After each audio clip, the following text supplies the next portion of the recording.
मैं अंकित कुमार, भौतिक प्रवक्ता, लाला जगदीश प्रसाद सरस्वती विद्या मंदिर, जानसठ रोड, मुजफ्फरनगर से। आज हम लोग रेखीय संवेग के विषय में पढ़ेंगे। तो रेखीय संवेग जो है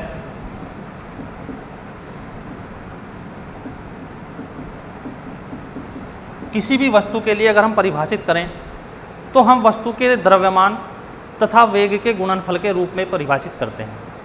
अतः किसी भी वस्तु का रेखीय संवेग उस वस्तु के द्रव्यमान तथा वेग के गुणनफल को कहते हैं। अतः हम यही लिखेंगे, किसी वस्तु का रेखीय संवेग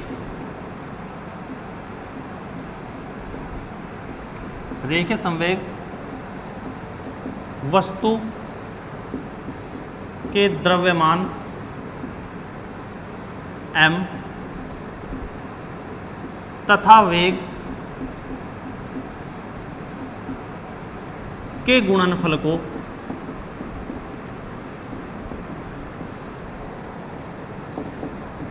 कहते हैं।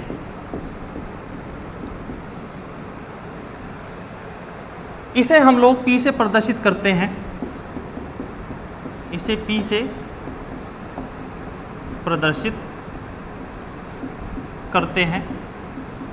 तब हम लिखेंगे P बराबर m इंटू वी। m द्रव्यमान है, v वेग है, तब रेखीय संवेग बराबर द्रव्यमान गुणा वेग। यहाँ पर हम जानते हैं कि हम वेग वर्ड यूज कर रहे हैं, यानी कि वेग एक सदिश राशि है, तो यहाँ पर हम वेक्टर यूज करेंगे। यहाँ पर भी वेक्टर नोटेशन यूज करेंगे। P की दिशा वही होगी जो v की दिशा होगी। तो हम लिखेंगे रेखीय संवेग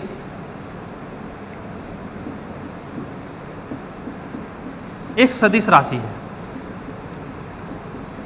सदिश राशि है। अब सदिश है तो उसकी दिशा भी होगा, क्योंकि इधर डायरेक्शन P में है, इधर डायरेक्शन V में है, तो जो P की डायरेक्शन होगी वही V की डायरेक्शन होगी। जिसकी दिशा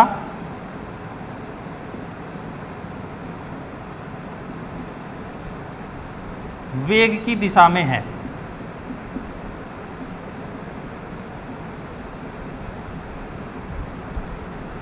यानी कि जो वेग की दिशा होगी वही रेखीय संवेग की भी दिशा होगी। अब इसके मात्रक के विषय में अगर हम पढ़ें, रेखीय संवेग का मात्रक, रेखीय संवेग का SI मात्रक। अब यहां देखेंगे हम, यहां m इंटू वी है, m मास यानी कि द्रव्यमान, द्रव्यमान का मात्रक होता है SI मात्रक किलोग्राम, किलोग्राम लिखेंगे। v वेग है, वेग का मात्रक होता है मीटर प्रति सेकंड। तो SI मात्रक हमारे पास रेखीय संवेग का हो जाता है किलोग्राम मीटर पर सेकंड। तथा CGS मात्रक, CGS मात्रक हो जाएगा, CGS में हम द्रव्यमान को नापते हैं ग्राम में और दूरी को नापते हैं सेंटीमीटर में और समय को हम सेकंड में मेजर करते हैं, तो ग्राम सेंटीमीटर पर सेकंड हो जाएगा। इसकी विमा की बात करें, रेखीय संवेग की विमा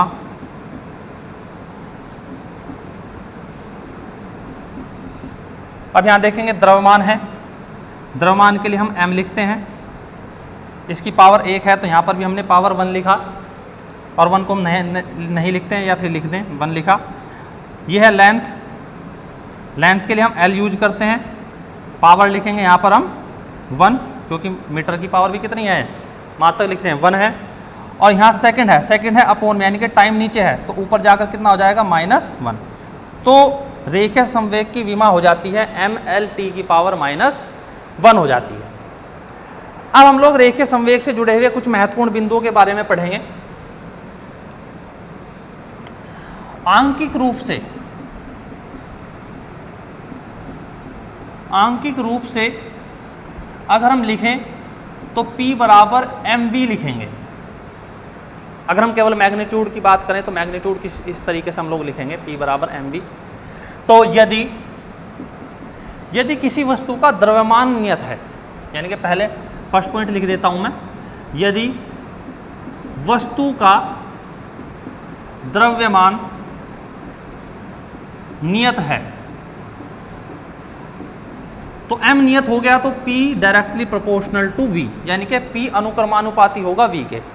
रेखीय संवेग वेग के अनुक्रमानुपाती होता है। तो अगर मैं इसके लिए ग्राफ प्लॉट करना चाहूं, इसके लिए ग्राफ प्लॉट हम करना चाहें P और V,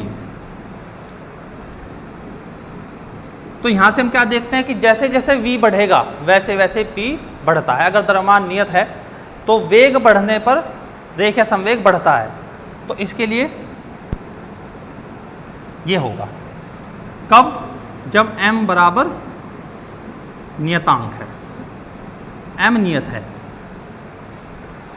इससे हम और भी निष्कर्ष निकाल सकते हैं। अगर हमारे पास दो वस्तुएं हैं जिनका द्रव्यमान समान है तो रेखीय संवेग उस वस्तु का अधिक होगा जिसका वेग अधिक होगा।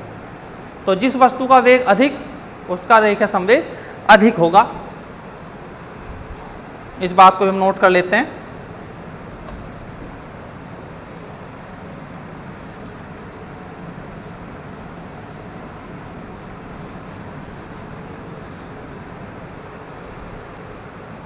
अतः यदि दो वस्तुओं का द्रव्यमान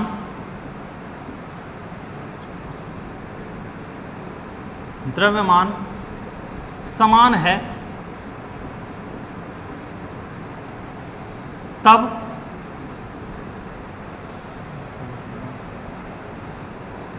जिस वस्तु का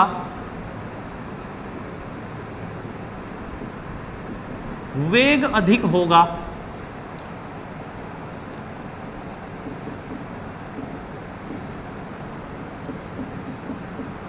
उस वस्तु का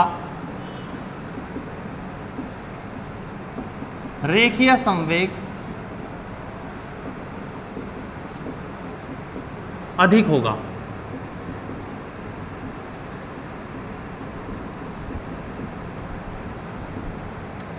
तो यहां से हमने निष्कर्ष निकाला कि जिस वस्तु का वेग अधिक होगा तो उसका रेखीय संवेग अधिक होता है अगर दो वस्तुओं का द्रव्यमान बराबर हो। दूसरा पॉइंट हम लोग देखते हैं, यदि v नियत है, अगर वस्तु का वेग नियत है तब हम लिख सकते हैं P अनुक्रमानुपाती m। P बराबर mv है। v अगर नियत हो जाता है तो P किस पर डिपेंड करेगा, m पर डिपेंड करेगा। तो जैसे जैसे m बढ़ेगा वैसे वैसे P बढ़ता है। तब हम इसके लिए अगर ग्राफ प्लॉट करें तो ये P, तो ऐसे ग्राफ बनेगा। कब, जब v बराबर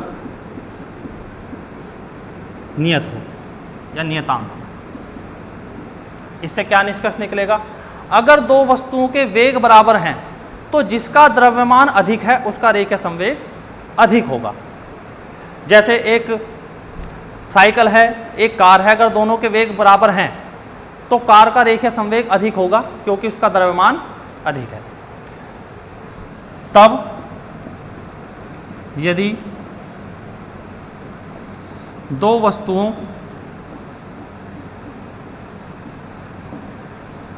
के वेग बराबर हैं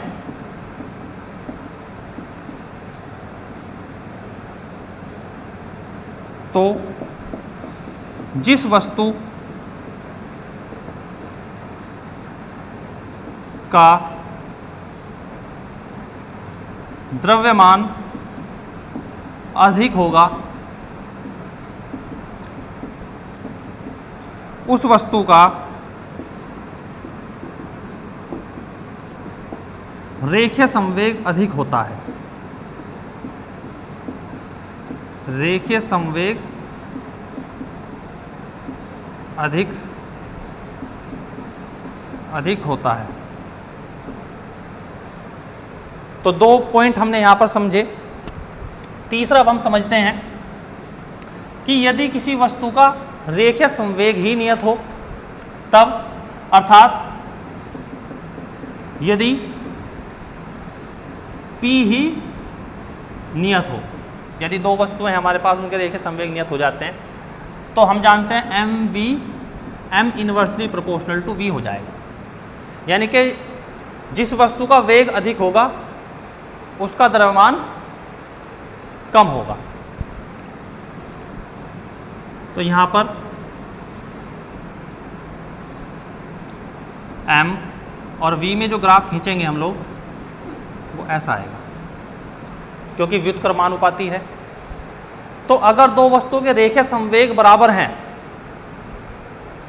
अगर 2 वस्तुओं के रेखीय संवेग बराबर हैं, तो जिस वस्तु का द्रव्यमान कम होगा उसका वेग अधिक होगा। अतः यदि 2 वस्तुओं के रेखीय संवेग बराबर हैं, तब जिस वस्तु का द्रव्यमान कम है उसका वेग अधिक होगा। तो यहाँ से हमने निष्कर्ष निकाला कि अगर किसी वस्तु का, 2 वस्तुएं हैं, उनका रेखीय संवेग बराबर है, तब जिस वस्तु का द्रव्यमान कम होगा उसका वेग अधिक होता है। अब हम लोग रेखीय संवेग तथा गतिज ऊर्जा में संबंध पढ़ेंगे।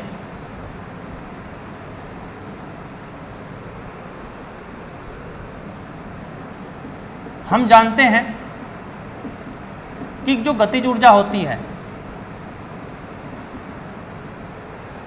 किसी भी वस्तु की गतिज ऊर्जा उसमें निहित गति के कारण ऊर्जा होती है। किसी भी वस्तु में उसकी गति के कारण जो ऊर्जा होती है उसे हम कहते हैं गतिज ऊर्जा। तब जिसे हम लोग रिप्रेजेंट करते हैं काइनेटिक एनर्जी बोलते हैं। जैसे काइनेटिक एनर्जी बराबर होता है 12 mv²। और रेखीय संवेग जो है यानी कि लीनियर मोमेंटम वो बराबर होता है हमारा P बराबर mv। तो हम इन्हें रिलेट करने के लिए हम देखिए क्या करते हैं, काइनेटिक एनर्जी इसमें एक m से हमने मल्टीप्लाई की और एक m से डिवाइड कर दिया। तो यहाँ पर हम देखेंगे m² v² हो गया। तो ये mv बराबर कितना है, p है। तो हम इसे यहाँ लिख देंगे 1/2 p² m, या फिर काइनेटिक एनर्जी यानी कि गतिज ऊर्जा बराबर p² 2m। तो ये एक संबंध आ गया हमारे पास गतिज ऊर्जा और रेखीय संवेग में। अब हमारा जो नेक्स्ट टॉपिक है वो हम पढ़ेंगे रेखीय संवेग संरक्षण का नियम। जिस प्रकार कुछ भौतिक राशियां, कुछ अन्य भौतिक राशियां संरक्षित हैं, उसी प्रकार कुछ परिस्थितियों में रेखीय संवेग भी संरक्षित रहता है। रेखीय संवेग संरक्षण का सिद्धांत, सिद्धांत नियम। रेखीय संवेग संरक्षण अर्थात कंजर्वेशन ऑफ लीनियर मोमेंटम।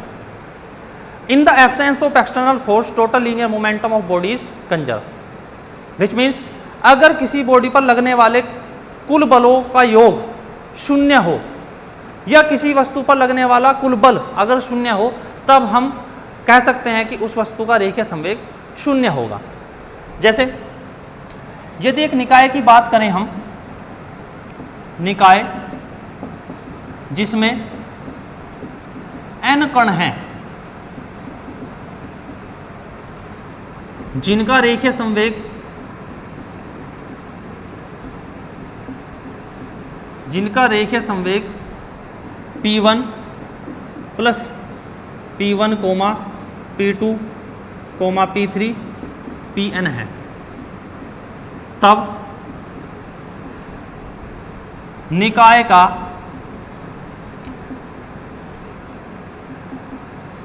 कुल रेखीय संवेग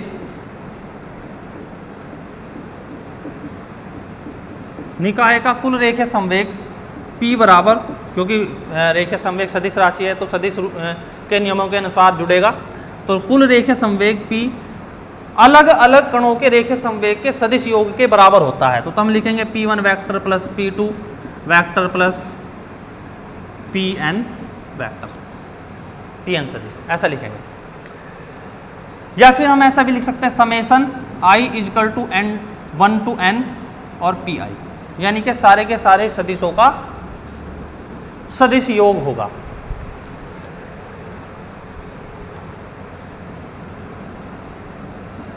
न्यूटन के गति के द्वितीय नियम से, न्यूटन का गति का जो द्वितीय नियम था वो हम लोगों ने पढ़ लिया पहले ही, F बराबर dP बटे dt, ये होगा। जहां P कण का कुल रेखीय संवेग है, सदिश रूप में लिखेंगे तो हम ऐसा लिखेंगे, यदि F बराबर 0 अर्थात पिंड पर लगने वाला कुल बल 0 है, तब dP बटे dt बराबर 0 होगा, अर्थात rate of change of linear momentum is 0, रेखीय संवेग में परिवर्तन की दर 0 है, अर्थात परिवर्तन नहीं हो रहा है। इसका तात्पर्य यह है कि P बराबर क्या होगा, कांस्टेंट, यानी कि नियतांक होगा, यानी कि ये नियत होगा। यही रेखीय संवेग संरक्षण का नियम है। तो नियम क्या हुआ कि जब बल, किसी भी पिंड पर लगने वाला बल 0 होगा तो कण का कुल रेखीय संवेग संरक्षित रहता है। तो हम इसे लिखेंगे, अतः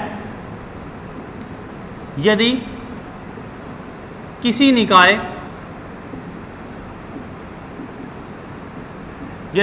निकाय पर लगने वाले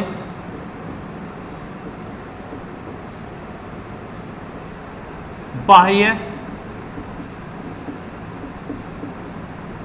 बलों का योग 0 है, सदिश योग भी लिख सकते हैं हम, यहाँ सदिश ही लिखेंगे, सदिश योग 0 है, तब पिंड का या निकाय का कुल रेखीय संवेग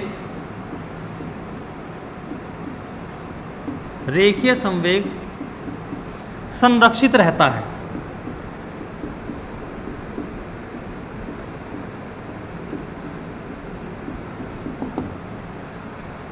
ये हमारा रेखीय संवेग संरक्षण का सिद्धांत हो गया कि यदि पिंड पर लगने वाले बाह्य बलों का सदिश योग या फिर कुल बल अगर 0 है तो निकाय का कुल रेखीय संवेग संरक्षित रहता है या फिर नियत रहता है।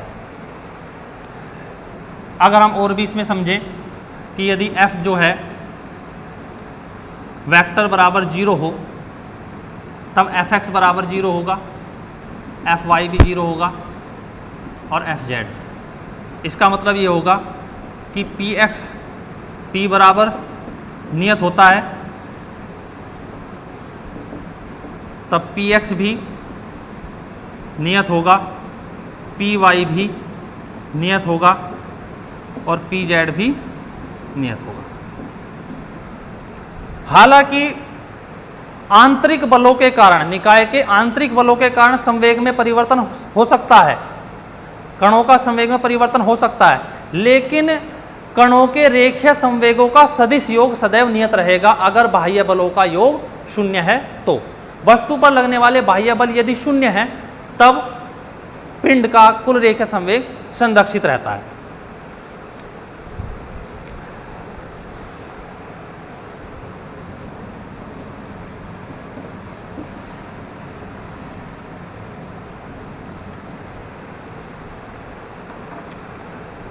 एक उदाहरण ले लेते हैं हम लोग रेखीय संवेग के लिए। एक वस्तु जिसका द्रव्यमान 2 किलोग्राम है, 10 मीटर प्रति सेकंड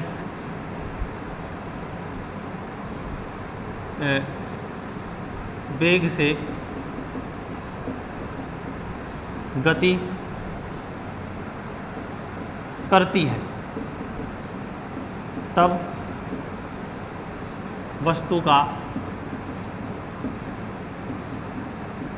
रेखीय संवेग ज्ञात करो।